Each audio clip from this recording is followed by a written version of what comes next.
Olá!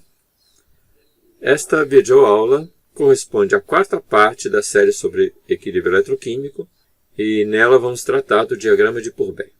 O diagrama de Purbeck é um gráfico que relaciona potencial com pH e nós já discutimos isso na videoaula anterior. Mas agora vamos considerar 4 equilíbrios. O primeiro equilíbrio é entre um metal genérico com valência 2 e seu óxido com valência 3. Então isso é semelhante ao que fizemos no vídeo anterior e obtemos o potencial em relação ao pH como uma reta de inclinação negativa. O segundo equilíbrio é entre o íon de valência 3+, deste metal, e o óxido Me2O3. Reparem que a valência aqui também é mais 3. Desta maneira, não é necessária a participação de elétrons, e este equilíbrio não é eletroquímico, é um equilíbrio químico, simplesmente. Nós podemos, para este equilíbrio, relacionar a atividade do H+, com a atividade do íon metal 3+, através da constante de equilíbrio, e acabamos obtendo o valor do pH de equilíbrio para uma dada atividade deste íon. Já as reações 3 e 4 são reações eletroquímicas que não envolvem H+, ou OH-. Então, elas não dependem do pH. Novamente, nós podemos utilizar a equação de Nernst e obter a relação entre o potencial e a atividade. Para atividades fixas, nós teremos retas horizontais, porque o potencial não depende do pH neste caso. Vamos juntar agora tudo isso em um único diagrama. Temos aqui, então, a reta inclinada da reação 1. Por que ela está tracejada neste trecho? Nós vamos ver a partir dos outros equilíbrios que o Me2O3 não é estável nessa região, então não tem sentido a gente traçar como uma linha cheia nesta região. A reação 2, ela não era eletroquímica, então é uma reta vertical. Novamente, abaixo desta linha aqui, ela é tracejada porque a fase Me2O3 não tem sentido nesta região.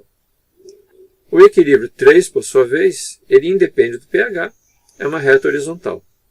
E a reação 4, semelhantemente, é uma reta horizontal aqui. Então, estas várias retas definem vários campos. Esta região, por exemplo, que está à direita da reta 2 e acima da reta 1, é a região de estabilidade do óxido Me2O3. Ou seja, nesta região é favorecida esta reação, Me2O3 está aqui, e também é favorecida esta reação, Me2O3 está aqui. Esta região aqui é uma região de favorecimento do íon metal 3+. Abaixo desta região é favorecido o íon metal 2+. E abaixo desta região é favorecido o metal na forma metálica. Se pensarmos em termos de corrosão, por exemplo, essas duas regiões nas quais o íon é favorecido são regiões suscetíveis de corrosão. Esta região aqui, Me2O3, também é suscetível à corrosão. Tá certo? Forma-se um óxido, mas se este óxido for aderente, ele vai proteger o metal e a gente pode considerar que esta é uma região protegida razoavelmente. A região realmente segura é abaixo desta reta, a região em que o metal, na sua forma metálica, é a fase predominante. Nós devemos lembrar que as várias retas traçadas foram determinadas para valores específicos das atividades de Me3+, e de Me2+. Se essas atividades forem diferentes, nós teremos retas paralelas a elas, como mostramos na videoaula anterior. Além disso, nós poderíamos ter mais um equilíbrio, a gente não considerou para simplificar os nossos gráficos, que seria o equilíbrio entre Me2O3 e o metal. Teríamos então esta reta aqui com uma inclinação diferente da outra reta. Vamos pegar alguns exemplos de diagramas de Purbeck. Nós temos aqui o exemplo do ouro. Em tracejado, temos o campo de estabilidade da água. Então, nós reparamos que a fase de ouro metálico ocupa praticamente todo o diagrama. Apenas em potenciais muito elevados, nós temos a formação de íons ou de um hidróxido. Então, como seria de se esperar, o ouro é muito estável e nem o oxigênio, nem o H+, conseguem oxidá-lo. Já o zinco e o alumínio estão numa situação oposta. Suas regiões com íons ou com hidróxidos ocupam praticamente todo o campo e todas estão abaixo tanto do oxigênio quanto do H+. Então, o zinco e o alumínio seriam oxidados pela água. Agora, nestes três gráficos, nós percebemos o seguinte: nós temos os campos vermelhos, que são campos de íons. E temos os campos verdes, que são campos de hidróxidos. A formação de um hidróxido, ou de um óxido, que é este caso, pode ser uma possibilidade de proteção do material em relação à corrosão. No caso do zinco, isso efetivamente não acontece, porque este hidróxido não é aderente, ele vai se destacando do zinco à medida que ele é formado, e o zinco continua a ser corroído. Já no caso do alumínio, este óxido aqui é extremamente aderente, é uma camadinha fininha, transparente, que protege o alumínio de corrosão subsequente. Então, se estivermos nessa região que é bastante ampla, o alumínio está protegido. Agora, se o pH for muito baixo, nós temos a formação deste íon e ele não estará mais protegido. Nós falamos do potencial o tempo todo. Nos diagramas de Purbeck, nós representamos este potencial em função do pH. E surge, em alguns casos, uma questão: o que significa exatamente o potencial na vida real? Vamos comparar, por exemplo, com a questão do pH. pH, nós sabemos o que é, nós sabemos medir, e nós podemos mudar o seu valor jogando um ácido, jogando uma base, etc. No caso do potencial, existem situações em que não existe uma diferença de potencial real no sistema que a gente está estudando. Em outros casos, ela existe. Vamos ver primeiro estes casos em que a diferença de potencial é real e diretamente mensurável. Por exemplo, nós temos um tubo subterrâneo, ele é de aço, e nós queremos protegê-lo contra a corrosão. Uma das maneiras seria colocar um anodo ativo de um metal menos nobre, por exemplo, zinco ou magnésio. Este metal irá abaixar o potencial do tubo e irá protegê-lo. Nós conseguimos medir todas essas diferenças de potencial sem nenhuma dificuldade. Um caso semelhante seria aplicar uma diferença de potencial com uma fonte externa, utilizando um anodo inerte. Uma das vantagens é que, com isso, este anodo não se dissolve ao longo do tempo. Outra vantagem é que a gente tem um controle total sobre a tensão aplicada. Uma outra situação em que a gente tem um potencial claramente definido é nos processos de eletrólise, eletrodeposição, eletroredução, eletrorefino, etc.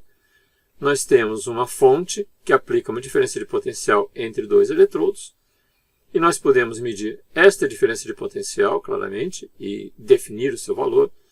Nós podemos também medir a diferença de potencial entre qualquer um dos eletrodos e a solução, utilizando o eletrodo de referência.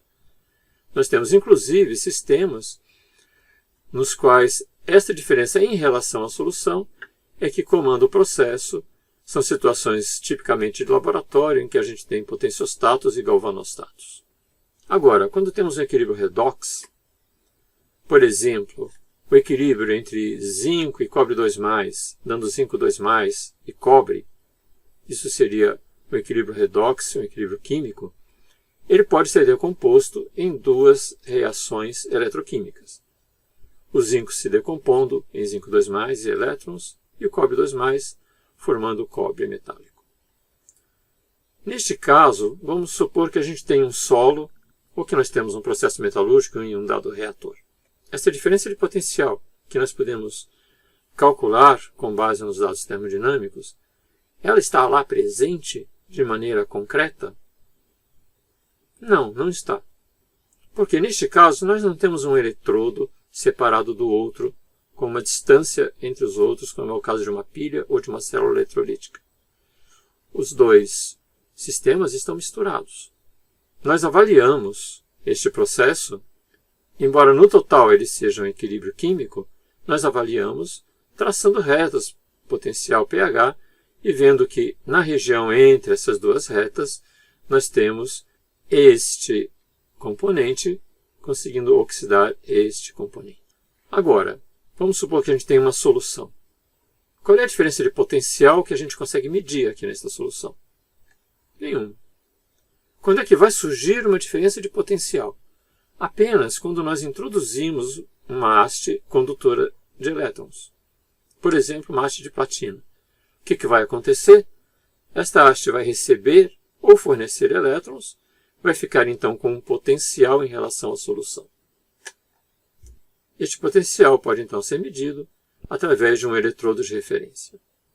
Na prática, esta montagem aqui muitas vezes já é fornecida com um eletrodo chamado eletrodo redox.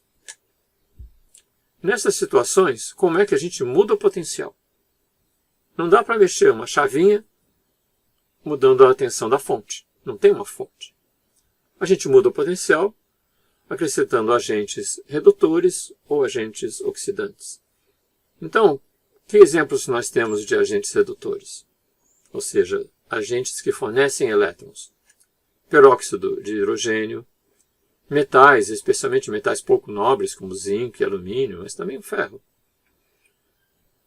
Vários compostos, cloreto de estanho, ácidos, sulfetos. E agentes oxidantes, ou seja, aqueles que recebem elétrons. O típico é o próprio oxigênio, é claro. O H+, o permanganato de potássio. Nós demos o exemplo do MnO4 conseguindo oxidar íons de ferro. A água, dicromato de potássio, nitratos, halogênios, minério de manganês ou MnO2. Com isso, terminamos a nossa série sobre equilíbrio eletroquímico. Muito obrigado.